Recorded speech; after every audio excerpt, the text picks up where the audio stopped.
educação. Mas isso veio da onde? Porque seus pais faziam o quê? Você falou que a sua mãe era... Então, minha mãe, ela era diarista, mas ela também bordava. Tá, e seu pai? Meu pai era cobrador de ônibus, mas quando não estava trabalhando, eles vendiam coisas em feira, vendiam em Yakult. Sei. A gente se virava como dava. Aquele carrinho de Yakult que passava na rua? Ah, meus eu pais já lembro venderam. disso, cara, a mulher do Yakult. Muita gente dava calote. É? Mas tinha que pagar na hora? Tinha Pago nada, depois. O povo comprava fiado. Cara, Então, dar calote na tia do Yakult, a gente chamava da tia do Yakult, aí é dava muito sacanagem. calote na minha mãe. Mas Cara. enfim. Então, mas eu perguntei isso da onde veio seu interesse por essas coisas, espaço, astronomia, né, a matemática. É algum parente ou foi alguma coisa inerente a você? Que você não... Foram algumas coisas da vida, assim. Acho que uma coincidência, meus pais, quando eles se conheceram, eles estavam trabalhando numa livraria. Tipo, minha mãe saiu da Bahia, veio para São Paulo para estudar, começou a trabalhar numa livraria e aí ela engravidou de mim. Meu pai não é meu pai biológico, mas é meu pai. Ponto. E aí ela, tipo, foi expulsa de casa, saiu da escola, foi super difícil. Mas ela continuou trabalhando. E aí meu pai a família dele vem da Paraíba, mas ele cresceu em São Gonçalo, no Rio, criado pelos tios. Aí meu pai chegou em São Paulo e aí entrou na loja para trabalhar como vendedor também. Conheceu minha mãe, já grávida de mim, assim, super sofrendo. E aí os dois foram morar juntos depois de 5, 6 dias. Tipo assim, paixão súbita. Aí eles foram morar onde a gente mora até hoje, que é Vila Missionária, que é periferia aqui da Zona Sul. Então, perto da Represa Billings. E aí, eu não sei se por isso, assim, tinha uns livros na minha casa dessa época que eles tinham trabalhado na livraria. Mas meus pais não, assim, eles nunca foram muito ligados nas nossas notas, etc. Eles queriam que a gente estudasse, eu e meu irmão, porque meu pai não tinha feito o fundamental, nem minha mãe o ensino médio. Ela tinha abandonado quando eu teve que sair, né, quando ela engravidou de mim. Só que eu gostava muito, assim, de ler. Eu aprendi a ler numa escolinha de freira, da nossa comunidade, que tem até lá hoje a Escolinha das Irmãs.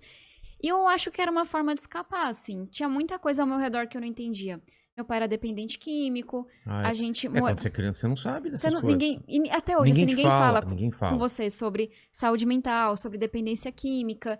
Tinha momentos que os dois não estavam trabalhando, então que o pessoal da igreja que ajudava a gente mora em Escadão, numa ocupação. No comecinho, principalmente. O que é um escadão? É um escadão público que conecta duas ruas. Tipo, tem uma rua aqui, aí outra rua aqui, aí tem um escadão. Tá. Aí quando eles foram pra lá, tinha uma família que ocupava a parte de cima do escadão e eles começaram a construir na parte de baixo. Caramba. Então a gente luta até hoje pra legalizar. E aí, tipo, no começo era lona, sabe? Aí ia o pessoal da prefeitura pra ameaçar, pegar dinheiro. Então, assim, eu acho que era muita coisa. Você viveu isso, então? Caramba. Mas ninguém... Sabe aquela coisa de você não tinha ideia do que estava acontecendo? Hoje eu consigo explicar. Você não tinha parâmetro do que era não ter outra coisa do que isso. E eu sinto que pra mim era, sei lá, era tudo muito confuso e eu meio que me culpava por aquilo tudo, mas não sabia bem por quê. Porque você queria algumas coisas que você não tinha? Não era nem isso. Eu acho que era uma coisa de, sei lá, tinha dias que meu pai não era meu pai. Meu pai era bipolar, era alcoólatra, era dependente químico. E aí, eu acho que isso acontece com muitas crianças. A gente não falava com ninguém sobre isso. De achar que você era culpada por ele estar agindo daquela forma. Era meio assim, sabe essas... Hoje eu vejo como uma grande, assim, mais do que palhaçada, quase um crime a forma como a gente trata a saúde mental e a dependência química.